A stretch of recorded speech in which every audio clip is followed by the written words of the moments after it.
Leprosy, which is also called Hansen's disease, as a means to fight stigmatization associated with wrongful stereotypes and old beliefs, it's still an important human rights and public health issue. Around 5 million people live with leprosy and its consequences worldwide. Importantly, the United Nations General Assembly recognized that persons affected by leprosy have been historically subjected to all sorts of abuses, violence, and human rights violations, and are in need of special measures to protect, promote, and fulfill their human rights by approving in 2010 a resolution that puts forth an important human rights document aimed at guiding states to eliminate discrimination on the grounds of leprosy. This web documentary tells the story of how such document, the UN Principles and Guidelines for the Elimination of Discrimination against Persons Affected by Leprosy and their family members, came to exist, but also why it matters to persons affected by leprosy and their families. This web documentary features people who are directly involved in the making of these principles and guidelines, such as Yohei Sasakawa and Shigeki Sakamoto, as well as persons with the experience of leprosy and its consequences and who are leading the fight against leprosy-related discrimination in their communities and countries, namely Ignacio Vasquez and his daughter Salome, Mangala Donge, Edmilson Picasso, and Matsuda Begum.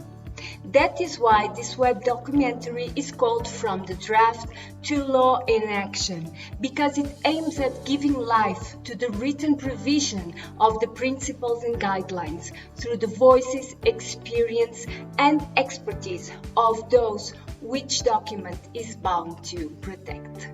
私は現場には問題点と答えがあると常々考えておりますので、冷暖房の効いたオフィスで人々の関係者の報告書を読むということではなくて、自らハンセン病の現場に行って彼らの環境を見、そして彼らと話をし、そしてその問題を解決するという活動を長く続けてまいりました。特にインドで私はハンセン病のコロニーと申しまして、回復者の皆さんが集団で生活している劣悪な環境が数多くあります。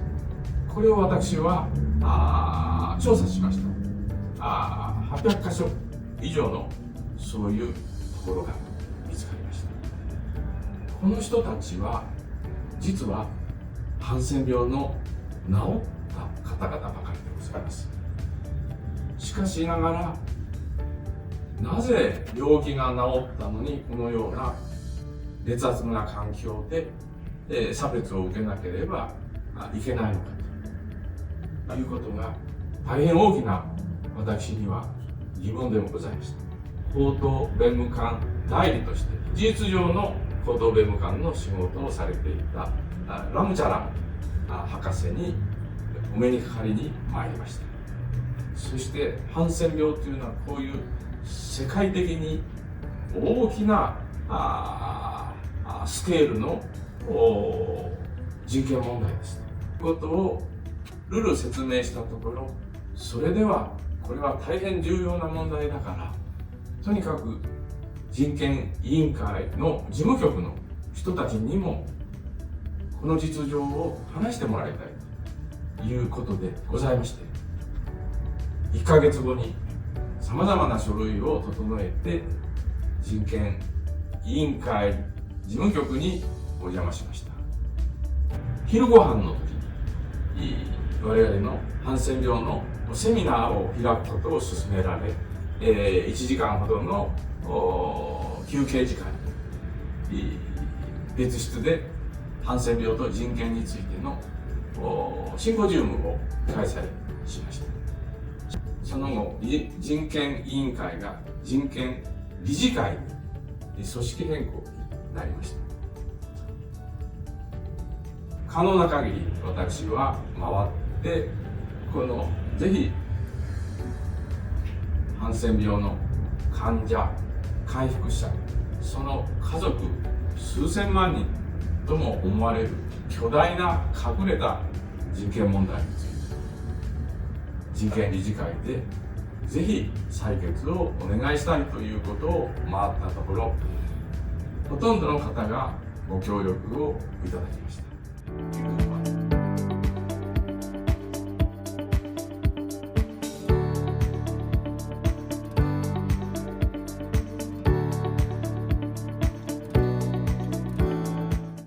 June 18, 2008, Resolution 8/13 on elimination of discrimination against persons affected by leprosy and their family members was unanimously adopted at the 8th session of the Human Rights Council.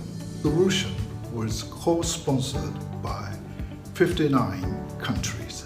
The resolution included a request for the Human Rights Council Advisory Committee to draft a set of principles and guidelines for the elimination of discrimination against persons affected by leprosy and their family members. At the first meeting of the Advisory Committee in August 2008, I was designated to draft the principles and guidelines in response to this request.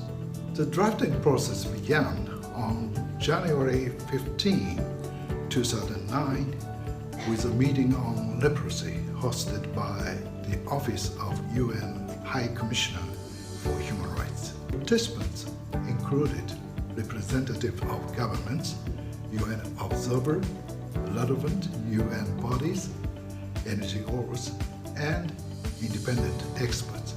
Representatives of persons affected by leprosy also took part. Listening to them talking about the reality of discrimination and their experiences, I decided to adopt a victim-oriented approach to drafting the document. As is well known, when the Convention on the Rights of Persons with Disabilities was drafted, organizations of persons with disability played an important role. They said that the content of the convention should not be decided without their input. In other words, nothing about us without us.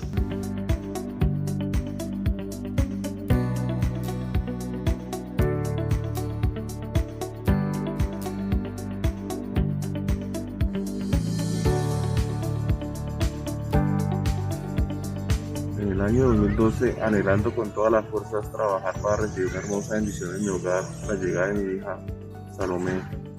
Ser padre es una gran satisfacción, había que hacerlo porque era motivación e inspiración para mi vida, hasta allí todo era felicidad.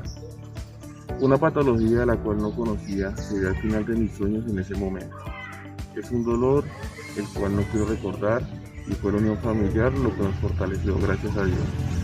Hoy, 9 años después, veo con alegría a mi hija y de aquella situación me aprenderé muy grande.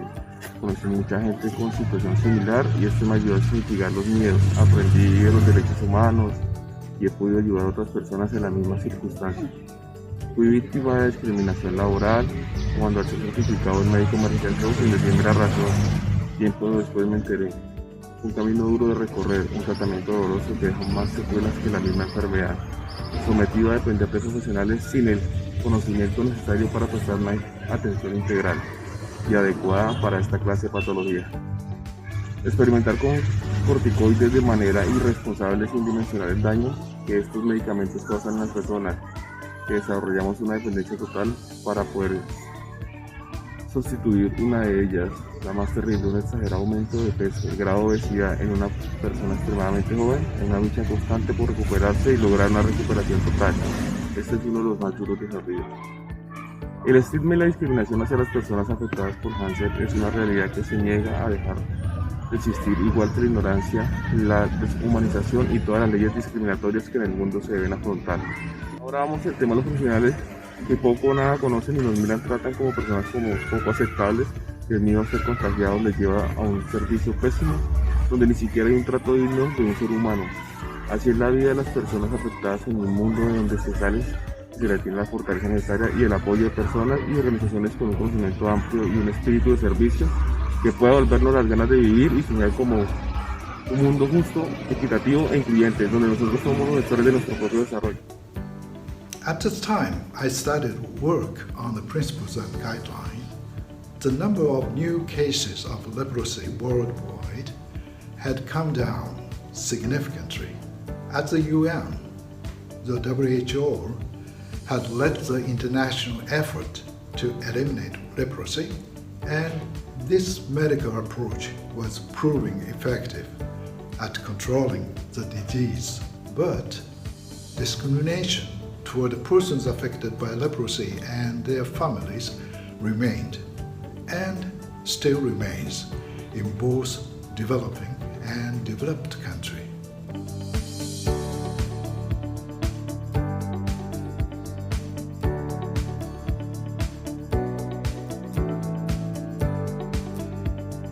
Hello, I'm Mangla Dhonge, working with the Leprosy Mission Trust India. I'm working as a program manager. Today I'm going to speak about why human rights are important for people affected by leprosy, especially women affected by leprosy. I remember my personal experience.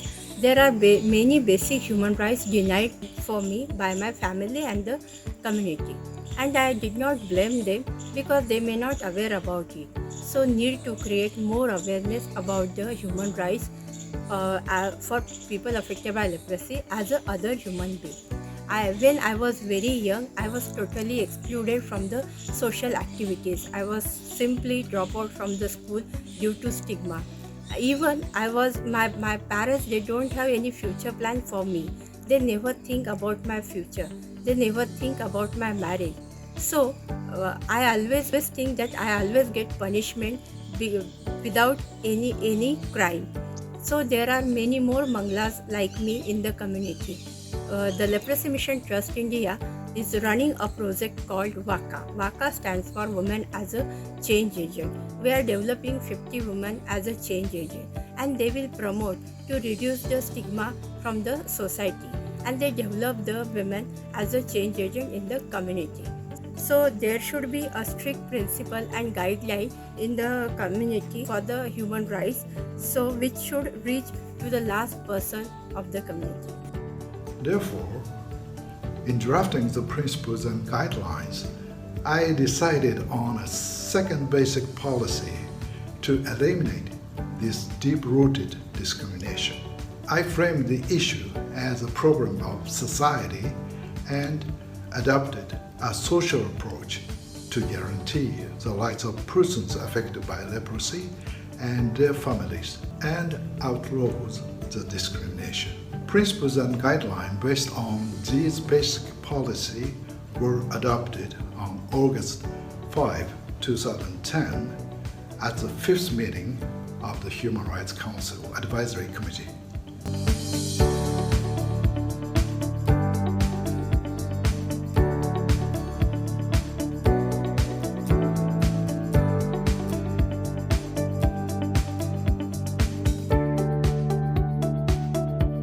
Meu nome é Edmilson Picanso, estou como coordenador do MORRAM, Movimento de Reintegração das Pessoas Atingidas pela Hanseníase, do estado do Pará e do município de Marituba.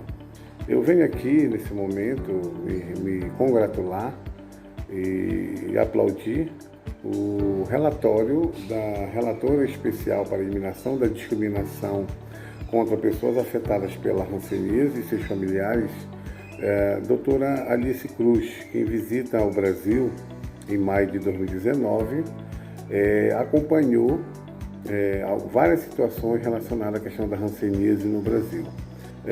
Eu também faço parte da Comissão Nacional dos Filhos Separados pelo Isolamento Compulsório e que bom que a relatora Alice Cruz teve um olhar especial, um olhar humano para essa questão do que aconteceu na época da segregação compulsória, quando nós, hoje adultos, mas na época crianças, fomos separados de nossos pais por conta de uma política, segundo o governo, profilática, de combate à hanseníase. Então, Política esta que, ao nosso ver, não tem menor sentido, até porque essas crianças, na época que foi feita a separação, a hanseníase já tinha cura, né? Pior do que isso, essas crianças passaram maus tratos, foram abusados sexualmente, foram aliciados sexualmente, entraram em depressão, e por isso a gente apela ao governo federal do Brasil que a gente possa, além de receber de vocês um pedido de desculpas oficiais, também uma indenização reparatória por esse dano causado para todos nós. The principles and guidelines call on states to take concrete legislative, administrative, and educational measures to eliminate the stigma and discrimination against persons affected by leprosy and their families that has such a long history. In truth, the principles and guidelines are not legally binding. However, I believe that they are indispensable international human rights documents that should be referred to whenever leprosy and human rights are considered. Among the guidelines is the stipulation that states should pay special attention to promoting and protecting the rights of women and children affected by leprosy.